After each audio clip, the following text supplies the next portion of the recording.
Welcome to Nature Revisited, a podcast that explores our relationship with the natural world.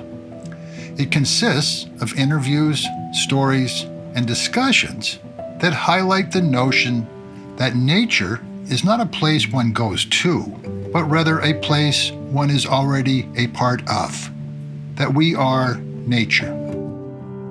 For those of you who are new to the podcast, my name is Stefan Van Noorden. On this episode of Nature Revisited, we are proud to be featuring some of the highlights from the Global Women's Assembly for Climate Justice, which was a virtual global public forum organized and sponsored by the Women's Earth and Climate Action Network, WECAN International, that took place earlier this summer. The Global Women's Assembly brought together an incredible number of grassroots and frontline women leaders to showcase a diverse array of visions, policy frameworks, and movement strategies from around the globe. On this episode, we are honored to feature a few of the speakers from the hundreds that spoke during the forum. Nature Revisited would like to welcome Yolanda Fulmer from Alaska, Nima Mamadamu from the Congo, Susanna Mohammed from Colombia, Suziwi Mota from Africa, and Casey Camp Hornick from Oklahoma to the podcast. You can listen to all of the speakers from the forum by visiting wecaninternational.org. The Global Women's Assembly focused on solutions for the protection of human rights and the rights of nature at this critical time. So let's now join Osprey Lake, the founder of WECAN International, for the opening address of the Women's Assembly for Climate Justice. When I first envisioned this assembly, I was imagining all of us who are participating in the gathering, connecting as roots converging beneath the surface of a great world forest and drawing strength from one another. As a mother tree, ancient and wise, standing tall in a world shaking under the weight of interlocking crises. Each person here, wherever you're listening from, is a part of that mother tree with its root network underground, reaching far and wide. And each of you are nutrients feeding a root system of justice, resistance, resilience, and a path forward. We are a living, breathing network, and the health of this world depends on all of us and our collective actions. In Brazil, floods have displaced tens of thousands. In East Africa, prolonged drought has driven communities to the brink of famine. This is not the future. This is now. But climate change is not just an environmental crisis. It's a justice crisis, and how we respond and who is centered in that response matters deeply. This is not the time to step back. This is the time to rise. And at WECAN, we are not waiting. We are not bending or breaking in this moment. We are preparing not in isolation, but as a global movement. We want to carry forward the spirit of this assembly. We want this mother tree that is the assembly to nourish our strategy. And a clear understanding that the leadership of women in all of their diversity across all sectors is not optional, it is essential. Women are not just fighting for climate justice, we are innovating it. Women are protecting biodiversity, teaching climate literacy, holding governments accountable, and passing laws where none existed. And yet, we are seeing rollbacks on environmental protections, attacks on reproductive rights, criminalization of peaceful protest, and disinformation campaigns targeting climate and racial justice. The fight for a livable planet is deeply tied to the fight for inclusive, participatory democracy, which we have yet to achieve. Research shows that everywhere in the world where women have greater agency and political power, carbon emissions are lower and social and environmental policies are more effective. Projects led by or inclusive of women have more community buy-in and have better outcomes. Yet women remain vastly underrepresented in climate negotiations and decision-making. At COP29, only 8 out of 78 world leaders participating were women. To everyone in this assembly, your courage is fuel. Your honesty is oxygen. Your action is sunlight. Around the world, we see you, we are with you, and we need you. Together, we have knowledge, we have the tools, we have the science, the stories, the solidarity. We're not waiting. We don't need another wake-up call. We are on the move. And this is why WECAN is hosting this assembly, to uplift women in all their diversity. So thank you so much for being here with us. And we're going to have an incredible 6 days, and we're going to go on this journey together. And with that, I'm really honored to bring on Yolanda Fulmer. Thank you so much, Osprey. It's a pleasure to be here, and it's always a pleasure working with you.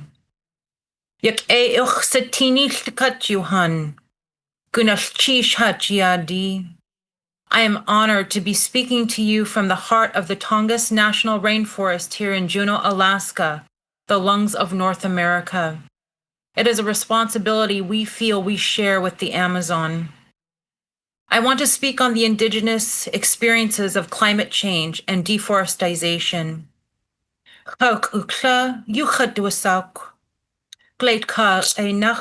Yolanda Fulmer, I am from the Dukdainton or Kittiwake clan, and my spirit was born in Glacier Bay. I am a Tlingit matriarch. Here in Southeast Alaska, from the Women for Forest Tongass WECAN chapter. We continue to fight for our sovereign rights and protection of Ha'ani, our ancestral homelands here in the Tongass, which we are the original custodians of for over 17,000 years. The Tongass rainforest is the world's largest intact old-growth temperate rainforest, a vital carbon sink, and home to unique ecosystems that continue to support the health of our planet. It is a land where the forest meets the ocean and supports some of the largest wild salmon population left in the world. Old-growth forests like the Tongass are some of the most resilient areas to climate change. And the Tongass is currently under attack again by the current administration of the U.S. I stand here today not just as a Native woman, but as a descendant of ancestors who have cared for these lands since time immemorial. And we are in an ongoing battle to protect our most precious resource, our Mother Earth. But for Indigenous people, this isn't a new fight. Akach adus da yechatan. They are not just trees. They are who we are. When you view the trees as relatives and not just resources, climate change looks different. It's like watching your family die in front of you. Every part of us is rooted in the land. And as parts of the land die off, parts of us die as well. Our culture is about understanding natural connections with the land and with each other. When we talk about the knowledge and understanding of the needs of the land, Indigenous people need to be at the decision-making table. Every mountain, river, and tree has a name, a story, and a meaning. Ya'at du khani ha tuwu. Everything has a spirit. We don't just want access to the land. We are demanding the recognition of our sovereignty, our rightful authority to steward, protect, and care for the lands and waters that are a part of who we are. This isn't about ownership. This is about relationship. Relationship with the land. It is about ha-shuka, honoring our past, protecting the present, and ensuring the future for those not yet born. When Indigenous people lead land management, the earth responds. The trees grow taller, the salmon return. The water runs cleaner. This isn't coincidence. It is the direct result of knowledge systems that have evolved through generations of observation, ceremony, and deep respect. Wuch'yach. In a time when ecosystems are collapsing and natural and man-made disasters are increasing, we offer a path forward, one rooted in responsibility, not exploitation. And the earth needs her original caretakers to be heard, respected, and restored to our rightful roles. If people truly care about the future, about clean water, sustainable food, forests that breathe, and oceans that heal, then they must care about Indigenous sovereignty and stewardship, because land back is life forward. Rooted in the strength of our matriarchs and guided by the traditional values and the courage of our warrior spirit, we stand united to defend our forests, our waters, and Hakostiyi, our ways of life for generations to come.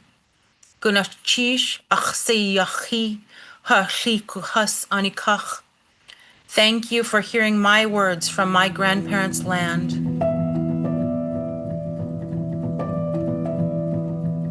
We are so honored to give the floor to Nima. Nima, good to see you. Thank you so much. My name is Nema Namadamu. I'm from DRC, Congo. Congo is the second rainforest after Amazon forest. We have 6% of whole forest in Africa. That is huge. My name is Nema Namadamu. I'm founder and executive of HeroWomenRising.org. And also I'm director of WECAN Congo. 10 years now, we're already planting of almost 500,000 trees. Really, thank you so much for giving me this platform to give voice for those voiceless, for those thousands and thousands women and kids and the communities who are suffering because these such minerals and trees. Western countries is devising Africa. They're coming to exploring, and they ignore human being, ignore our trees, ignore our water. We are human beings, and let Africa be green, because Africa is a mother continent and is always green. Please, you can stop that. From 10 years, we've been working on the front line with women planting now 500,000 trees without any support, without any gloves or something, but with women together. Please, let's be together and we can have a global solution, because this climate change is global issues and we must together have a solution. And now we have another big challenging right now. We have those minerals who are making airplane, making machine, phones, guns, all those things we have now in Congo. Because those material they are looking for. And now is why they are cutting those natural forests, tropical forests, looking at those minerals. We are community, we live on that land. And this is killing us. It's a violent land and violent women, violent everything, our water. And when they do minerals, they're poisoning water. And when the people and the animal, like a cow or dog, drink that water, they died. We're really fighting for climate change, for climate justice. For example, Itombwe Forest. I born there, I grown up there. But when I back to my village, you see, was no trees, because all trees was gone. And this is causing by mining. But we have a chance, we have this coalition with WECAN, with other women who work from on the front line. We fight. I think we are talking about how we can fight until when we win. And I'm sure we will win, because we can't stop it, because that is life. Then we'll be hearing from Susanna Muhammad, who is the former Minister of Environment and Sustainable Development of Colombia. We are so honored to be with her. Global Women's Assembly. I think we should assemble more because we have to gather from our experiences and energy. We are approaching this amazing time. I think there is perfect juncture that speaks about the relationship between ancient cultures, nature, and climate. But the climate problem is a capitalist problem. It's an economic problem. It is a power struggle. That's what is at the center of the climate issue. Climate is not something outside us. This transformation of the climate has to do, as you all know, with the type of economic system and the system that is being fueled by fossil fuels. And we talk about shifting away from fossil fuels, but that's no near enough of what is required. Because what is required is actually a whole system change. And that means going at the heart of the economic system and its power structure. I think that we will need to acknowledge, we have to put forward the non-proliferation of fossil fuels at the forefront. And this means that the Amazon countries, including Colombia, start committing to non-proliferation of fossil fuels in the Amazon. The presidents from the Amazon countries are going to meet here in Bogota in August. This should be a discussion. Probably for COP30, there will not be a decision. But I think it's one of the angles of change, because non-proliferation in key biomes where actually ancient cultures, biodiversity, and what is sustaining life is critical. A lot of my faith is actually in grassroots and community and the capacity of mobilization from the bottom up, because it is really inequalities in the economic system that are at the center of the crisis. From the citizen movement, from the mobilization, not only at the different scales, grassroots, cities, regions, we need to push for dealing with the real problem. Putting at the forefront the most vulnerable people, the voices of the people that are most vulnerable to climate change, should help us to get that click that is required to make climate not an abstract process, but a lively process where people can take change into their hands, as it is already happening, but that requires much more empowerment. And this is not happening. That the next change will be another version of green capitalism. Again, the logic of extraction from the south to be able to implement technologies in the north. This cannot be the next cycle, because this will be the end of the process. What we need actually is a decision, a political decision that shifts this economic regime. Change the economic regime, we're going to be able to affect the climate. Continue with the economic regime, even in its green version, the climate will not change, and the most vulnerable people in the planet are the ones to suffer. Thank you so much, Susana Mohammed. That was so beautifully said. We're going to be hearing from Ziziwe Mauta. She's the African Program Director from International Rivers Network in South Africa. So climate change is one of the most pressing global issues in contemporary times. Hydropower plays a substantial role in aggravating climate change. What we've seen is that proponents of large dams, they hope to capitalize on this concern for climate change, and they're promoting a major expansion of large dams within the Africa region, who continue to propagate this falsehood of hydropower being a viable solution and making claims that hydropower actually doesn't contribute to climate change. Secondly, there's a big move to alleviate energy poverty within the Africa region. And there's a view that this can be done through the development of hydropower. In our view, large dams are an entirely wrong response to both of these pressing issues, because, as we know, dams has a very long and troubled history, both within the African continent, but globally as well. We have seen that hydropower has contributed to the destruction of river ecosystems and the change of how a river should naturally flow, leading to the extinction of many fish and other aquatic species, a lost forest, a lost farmland, and a multitude of other impacts. Contrary to what the dam industry says and claims, which is that dams produce clean or green energy, most reservoirs emit greenhouse gases.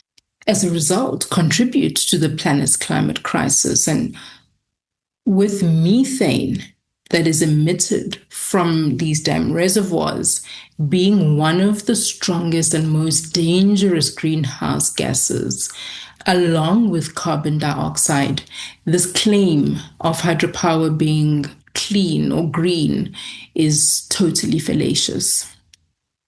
Large dams also are known to cause huge damage to people's relationships with their land, with their water, with their way of life, with their livelihoods, or taking people away from their ancestral lands, away from their sacred sites and from their homes. Communities are also divided. One of the tricks that companies employ is a divide and conquer strategy, where parts of the communities are presented with benefits which undermines people's customary ways of decision-making or their traditional ways of deciding as a community, and dividing them entirely. The promises that are made for housing, schooling, and roads infrastructure are promised, and electricity access often don't materialize. Hydropower is also very expensive to build. It takes a long time to complete, so it's very common to have cost overruns. Studies have shown that solar and wind can be installed quickly, flexibly, and a much lesser monetary cost, a much lesser cost to the environment, to the people, and to the climate. So what we would like to see is a development model that protects livelihoods and improves the quality of life for poor people, where people's water and energy needs are met without harming nature, where people have a right to participate, a right to free, prior, informed consent as regards to decisions that affect them, where there's transparency and accountability, where the rivers in Africa are valued and they are protected.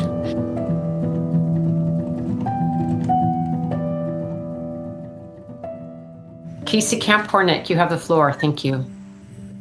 Latia, Judy Panka, Abadi Mashte Panka, Oklahoma. Judy is my true name. I'm a Ponca woman from the occupied territory of Oklahoma. First, I need to say thank you to the women who have put things together and held this red line for this entire week and more, an entire lifetime. I'm very grateful today also to say thank you to our Mother, the Earth, to our Father, the Sky, to the sacred one here that they call water. I want to offer a little song to her first of all. Kanitauzi, Wiblahamongli, Wiblahamongli, Wiblahamongli, Ni Kanitauzi, Wiblahamongli. Well, there are so many things to talk about and to share today. Also, I want to mention the women who are on this same panel as I am. The depth of my relationship with them and with our Mother the Earth and with the healing that we're experiencing is beyond measure. And I want to say thank you to each and every one of you for what you bring. Each one of us being informed from a different portion of Mother Earth, each one of us from a spiritual background that informs us on how to go forward. Each one of us with a story. And we could talk about those things that are wrong with the earth, that we as human beings have participated in. But today we're here talking about what's right and how to link arms and spirits and move into a new way of being, which is also an old way of being. As a Ponca woman from Oklahoma, I want to tell you how we understood how to be as women. And it informs me on how to share with you on this web of life. Now it's called internet, all the way around the world in this global assembly. Oh my goodness, what an honor, what an amazing thing to see.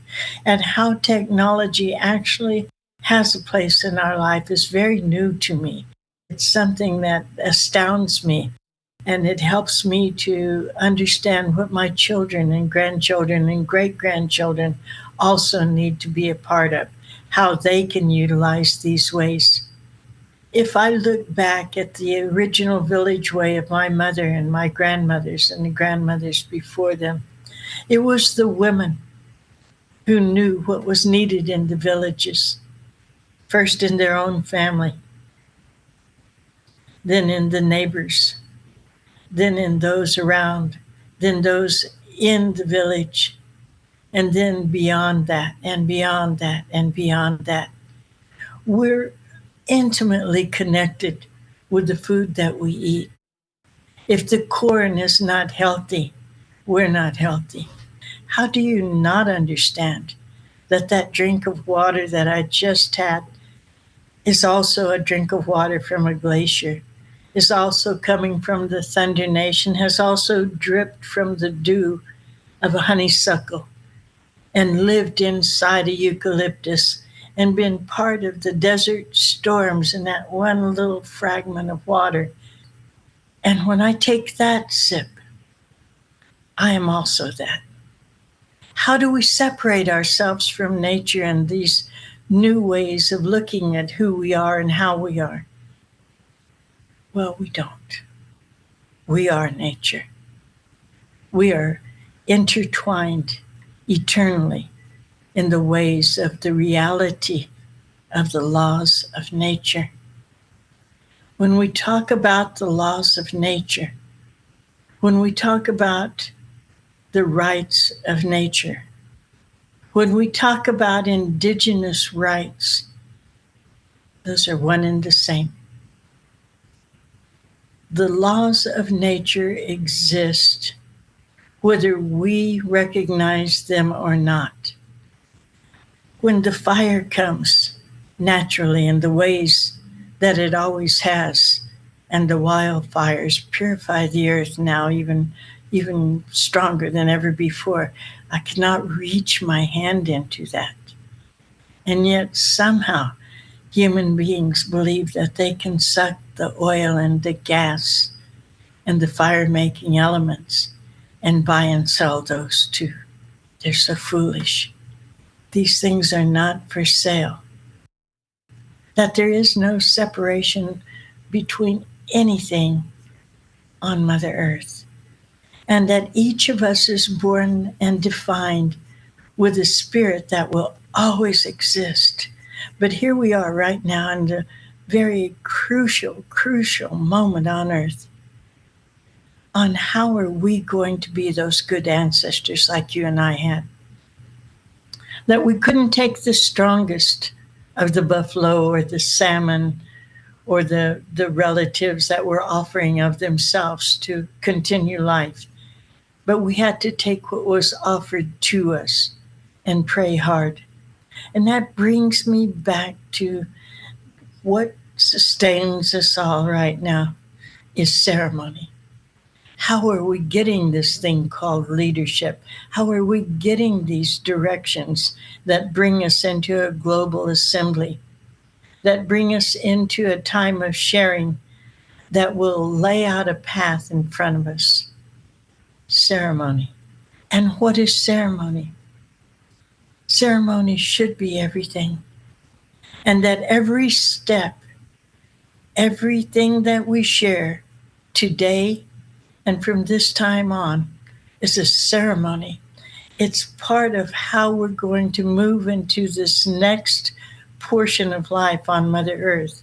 It's how we're going to be able to define not what the problems are so much, because we know the problems. We're living them.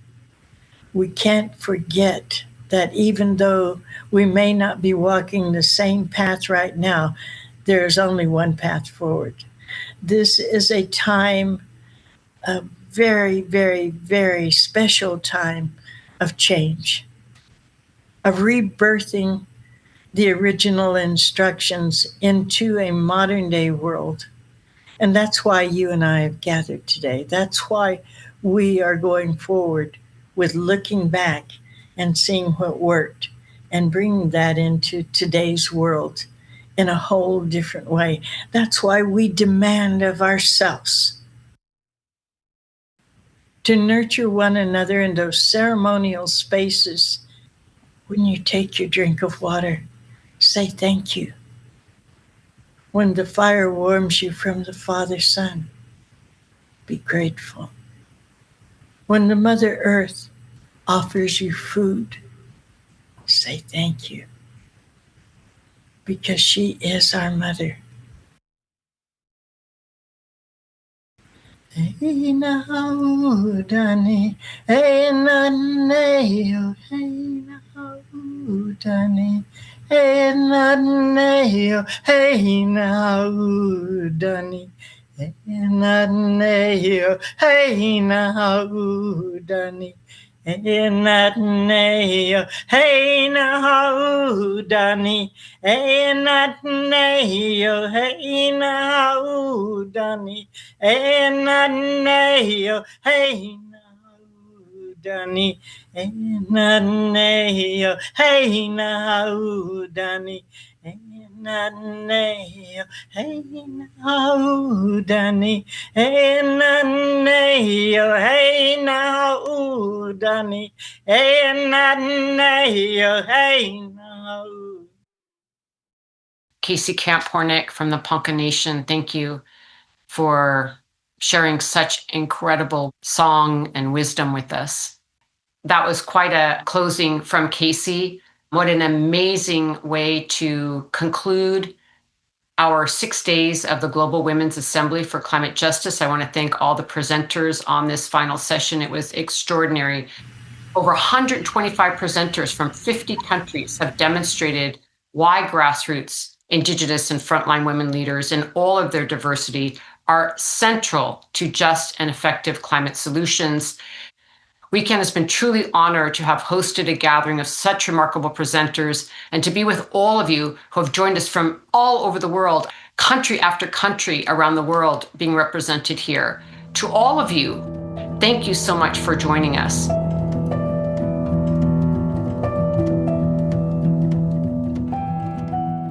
And thank you for joining us to celebrate the Global Women's Assembly for Climate Justice. You can learn more about the Assembly and listen to all the participants at wecaninternational.com. I would also like to take this opportunity to thank Catherine Quaid from WECAN for all she did to make this episode possible. Thank you. If you enjoyed this episode of Nature Revisited, please share with friends, family, and colleagues. And please rate us on your favorite podcast server. It will help us to reach a larger audience. You can follow Nature Revisited on Facebook, Instagram, YouTube, and on our website, nortonproductions.com. And please share your comments and suggestions for future guests for Nature Revisited on the comment section of this episode on our website. The music for this episode is The Machine in the Garden by Ben Cosgrove from his album, The Trouble with Wilderness. The Nature Revisited team consists of Stefan Van Orden, Charles Gagan, and Scott Chasky. And I hope you will join us for the next edition of Nature Revisited.